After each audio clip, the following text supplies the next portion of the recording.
Coming up, we travel to Normandy with the D-Day Squadron to mark 75 years since the fateful day. Plus, if you want to rent an extra, we'll show you how. And the Young Aviators Fly-In is coming up. AOPA Live this week begins in just a moment.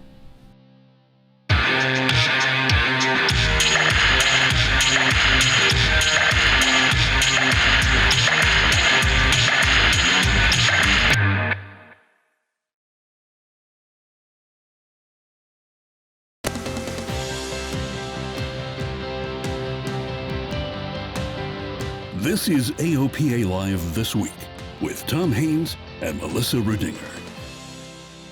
It's been 75 years since the largest amphibious invasion in world history. This week, thousands traveled to Normandy to remember D-Day. Our own Tom Haynes and Warren Morningstar are there. Well, thanks, Melissa. It has been quite a week. We started the week in Duxford, England, came across the English Channel yesterday on a DC-3, and here we are on Normandy. We're actually on Sword Beach, which was one of the beaches where the British came ashore 75 years ago, June 6th, 1944. It was about 7:30 in the morning when they came ashore here. They fought their way through mines that the Germans had put out in the water and on the beach, and within a few hours they brought some 21 tanks ashore and all up and down the beach. At the same time, there was all sorts of activity as thousands and thousands of soldiers came on shore and parachuted from airplanes on that day. Of course, the American beaches are farther up the beach from where we are, Utah and Omaha, and the American troops had a much harder time coming ashore than the other Allied troops. They did. Omaha Beach was heavily defended, and there were incredible casualties up there, where now overlooking the bluff where that occurred, of course, is the American Cemetery, which is a really remarkable place to be. Which is where the ceremony was earlier today with President Trump and President Macron. Of course, the security was insane around that, so right. A lot of people who wanted to see that couldn't get in to see it. Including us. Including us, right. But we are here in Normandy, and everywhere you look, there are reminders of D-Day.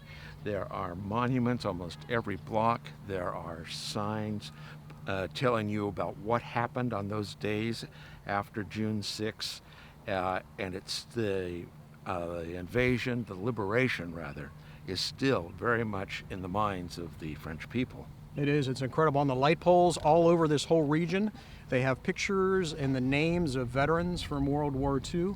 We've seen American flags, British flags, Canadian flags, and lots of flags from other allies who were involved, particularly on D-Day.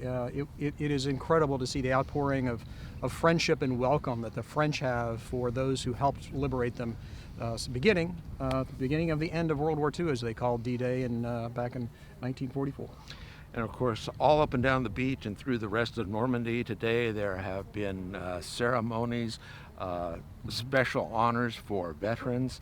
We saw school children coming up and thanking veterans. We did, and we saw many more memorial services in multiple languages going on, as you say, almost on every block, it felt like. In fact, there's a service going on for the British Royal Marines and the Merchant Marines just about 100 yards from us. Right. It's incredible to see. It is indeed.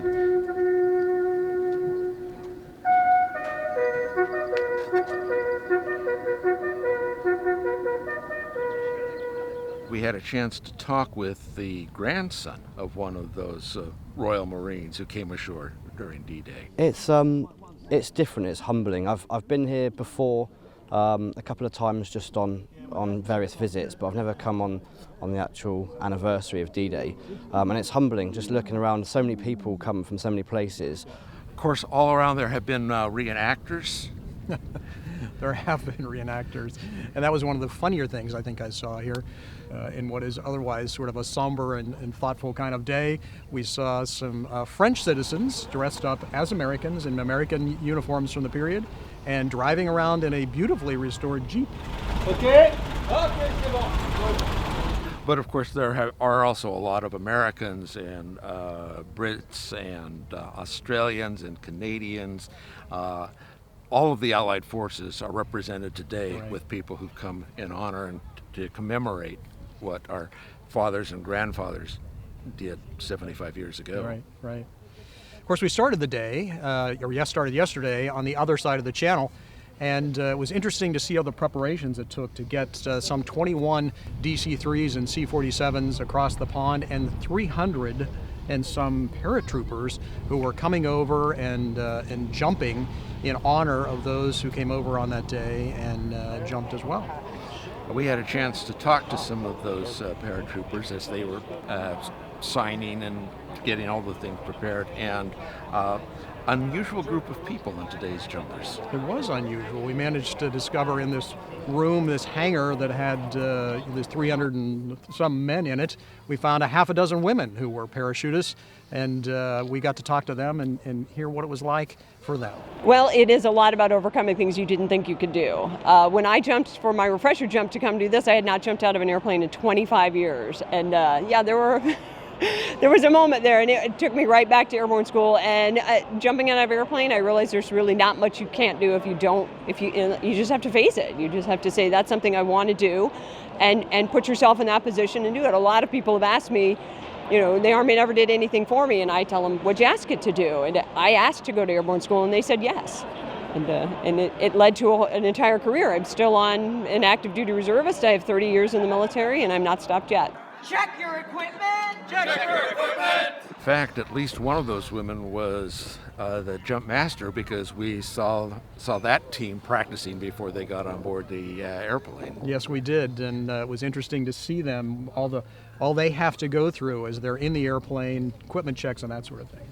And then all of those troopers were carrying the packs like they carried in World War II, and those things are heavy. They were in period uniforms, and many of them, and they were all jumping with round chutes, which was a requirement to participate. So while they were more modern than the round chutes they used during the war, they still are not as maneuverable and steerable as the ones that the troops use today, that are square or rectangular and rather maneuverable. Yeah. So of course, Tom, my wife and I came across through the Channel to be here when they dropped the troops, but you stayed in England and flew with the DC-3 across the Channel. What was that like? It was incredible. I got to say, we came across with Miss Virginia, which she's owned by Dynamic Aviation down in Virginia, and beautiful airplane, incredibly restored in a U.S. Air Force paint scheme. And so it was really interesting to be aboard that airplane. She wasn't a D-Day veteran, but we did have several D-Day veterans in the fleet. No, we did. In fact, the most famous one would have to be That's All Brother, who led the invasion 75 years ago and led the formation again today. Yes. We had a chance to fly on That's All Brother and had a chance to then fly in formation with another veteran of D-Day, D-Day Doll. Right, we did, and that was incredible to get a chance to fly in That's All Brother. Doug Rosendahl from the Commemorative Air Force, which is the owner of the airplane, was piloting that day, and it was interesting to hear his thoughts, where he talked about flying alongside the rivets and all the parts of this airplane that were with it June 6, 1944, when they made the original crossing 75 years ago. Pretty incredible. And sitting in that aircraft, looking at those hard seat pans, I was imagining those 17, 18, 19-year-olds who were in that dark, drafty cabin, crossing in the early morning hours, jumping into what was literally hell. Right. They didn't know what they were in for. It was dark. But the Pathfinders had been out ahead of them and were marking the jump zones. We, of course, told you about one of the Pathfinders, David Hamilton, a couple of weeks ago on our show. Well, we ran into him again here. He was in England yesterday, and he was drawing quite a crowd. He had folks coming up wanting him to sign things and getting pictures taken. It was fun to see him there.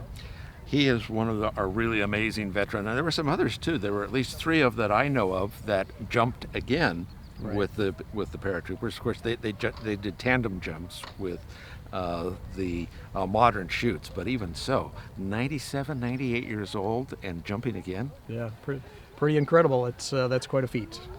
And where I saw them land was outside Sunnerby, which was called Drop Zone K. And that's where they did the largest reenactment And I'm telling you, we were standing there with a group of several thousand of our closest friends, waiting for it to come, and then off in the distance you hear that distinctive rumble. And then we saw this formation of Dakotas come across. And then just one by one by one by one, they came out of the aircraft. These chutes spread out across the sky. It was impressive. Right, I'm sure there was. I'm sorry to miss that, but I got to say I had a great time, really, thoughtful time coming over on the DC-3. And one of the incredible things we saw was all the people stopped along the highways, both in England and France. The route had been published, so people knew where to go.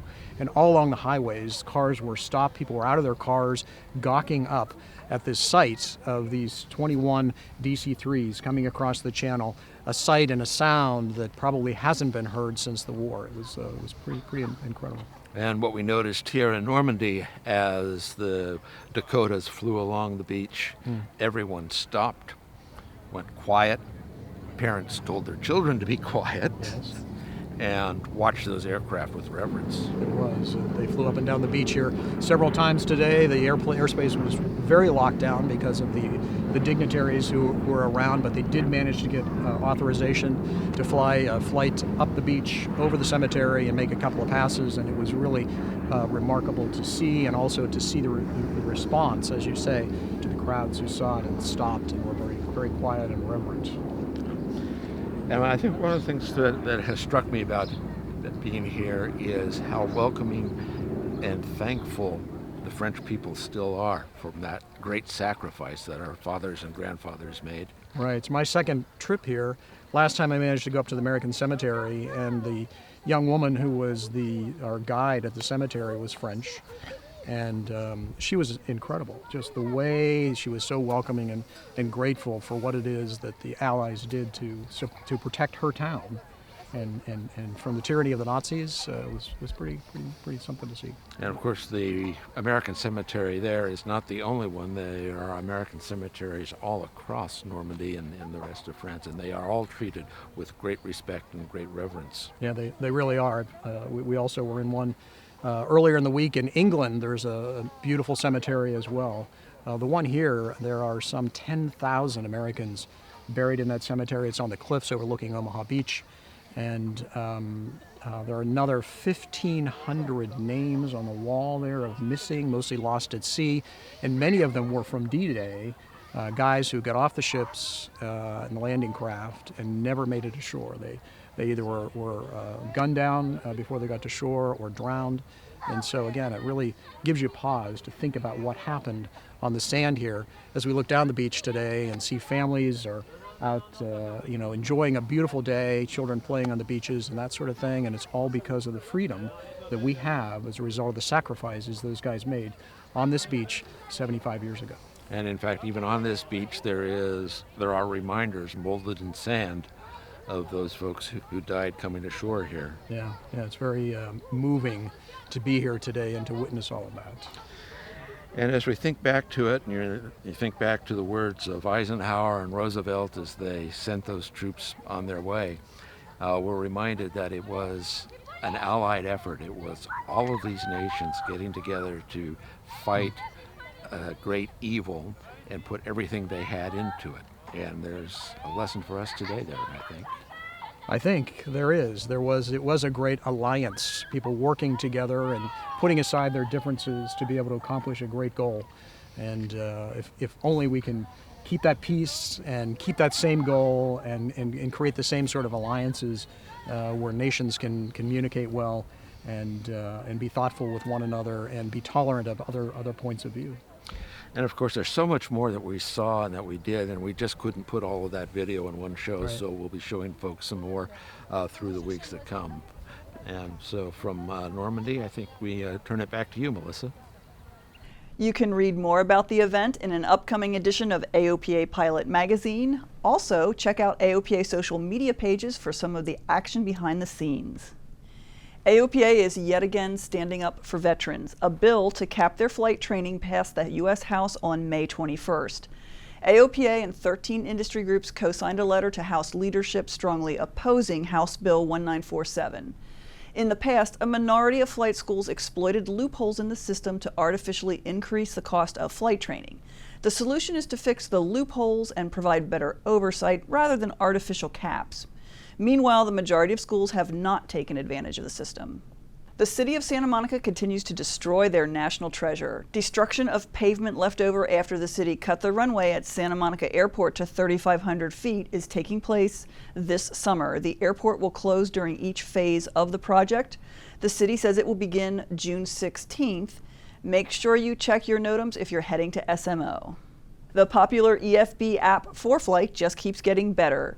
We talked to ForeFlight CEO Tyson Weiss about the latest feature.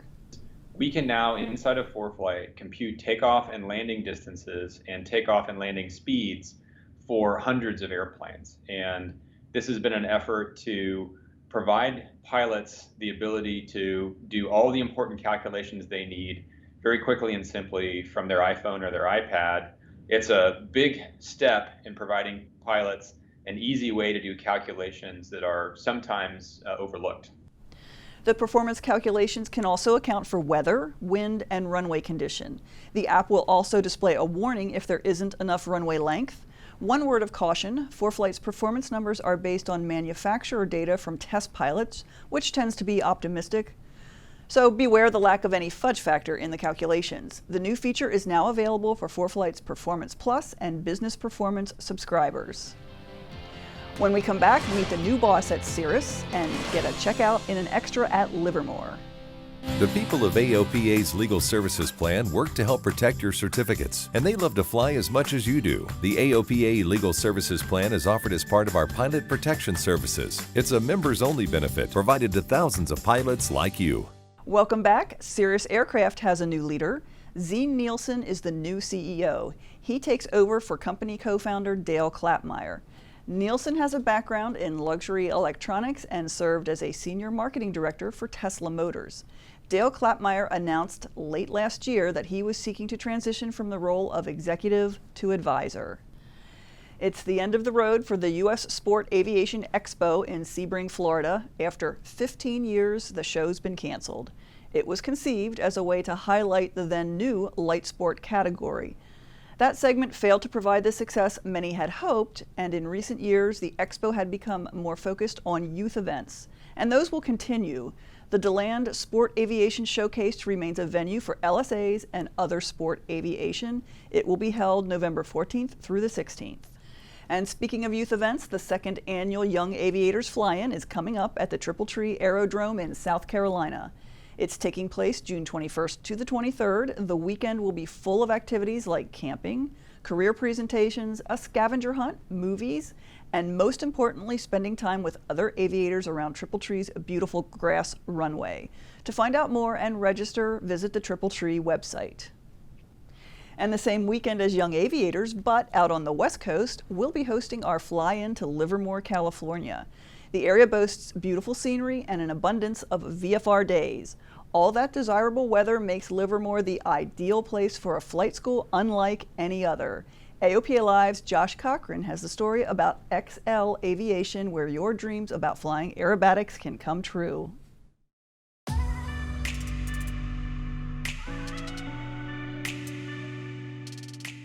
XL Aviation in Livermore, California is all about teaching the exciting side of aviation in tailwheel aircraft.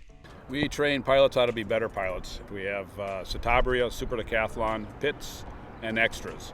So we both give training for tailwheel endorsement, as well as aerobatic training at all levels, upset, onset recovery, and we're doing air combat. This training isn't just about having fun, it's about improving flying skills.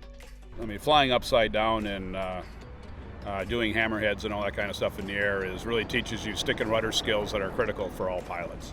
So onset recovery, training pilots how to not only get out of bad situations, but to avoid them is critical.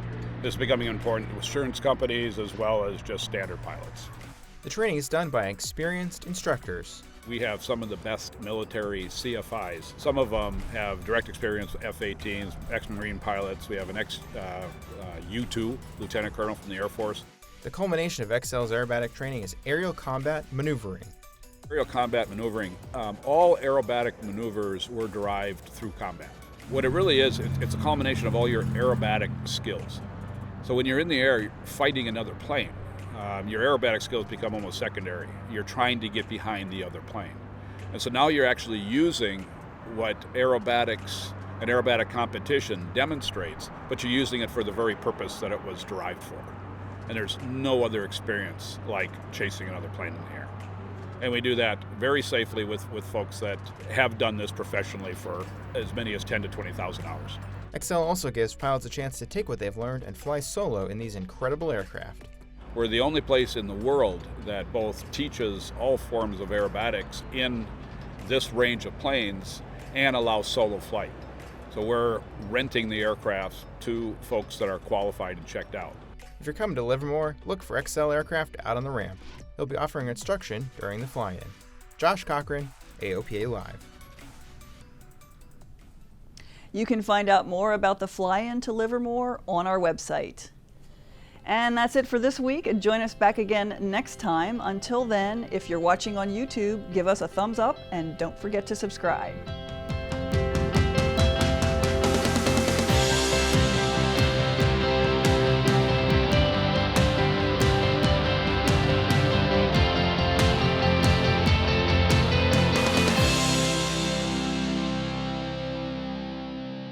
Purchasing your own aircraft is an exciting experience. AOPA Finance simplifies the process, saving you money with lower interest rates and hassle-free loans, so you get into your new aircraft sooner. AOPA Finance, the right approach to buying an aircraft.